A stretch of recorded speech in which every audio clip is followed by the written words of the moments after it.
This question comes from Ted, who asks, how quickly would the oceans drain if a circular portal 20 meters in diameter appeared at the bottom of the Challenger Deep, which is the deepest spot in the ocean? How would the Earth change as the water was being drained?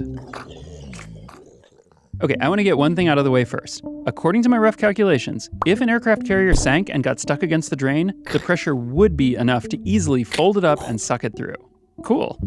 Also, where's the other end of this portal? I vote we put it directly above the Mars Curiosity rover. That way, it can finally find incontrovertible evidence of liquid water on Mars' surface. So what happens back on Earth when the portal opens? Not much. It would take hundreds of thousands of years for the ocean to drain. Even though the opening is wider than a basketball court, and the water is being forced through at incredible speeds, the oceans are huge. The water level would drop by much less than a centimeter per day. There wouldn't even be a cool whirlpool on the surface, because the opening is just too small and the ocean is too deep. But let's suppose we speed up the draining by opening more or bigger drains at the bottom of Challenger Deep. Here's how the world looks at the start, and here's the map after the oceans drop 50 meters. It's pretty similar, but there are a few small changes. Great Britain, Sri Lanka, New Guinea, Java, and Borneo are all now connected to their neighbors. And after 2,000 years of trying to hold back the sea, the Netherlands is finally high and dry. Some of the dikes they built would now be holding in the sea rather than holding it out. As world experts on reclaiming land from the ocean, now that they're no longer preparing for the constant threat of a cataclysmic flood, they could turn their energies outward, expanding onto the newly revealed sea floor. When the sea level reaches minus 100 meters, the Black Sea stops shrinking because it's no longer connected to the ocean. As the water level falls, more and more basins get cut off from the drain in the Pacific. Depending on the details of the sea floor in each basin and the exact speed of draining, the outflow of water might carve a deeper channel, allowing it to flow for longer, but most basins will at some point become landlocked and stop draining. By 200 meters of sea level fall, the map is really starting to look weird. New islands are appearing. Indonesia's a big blob. The Netherlands now controls much of Europe.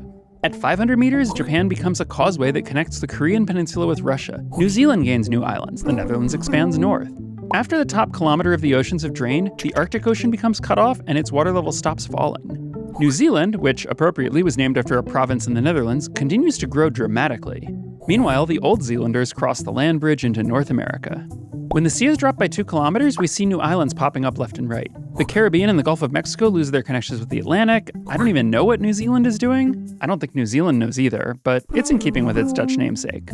At 3 kilometers, many of the peaks of the Mid-Ocean Ridge, which is the world's largest mountain range, break the surface.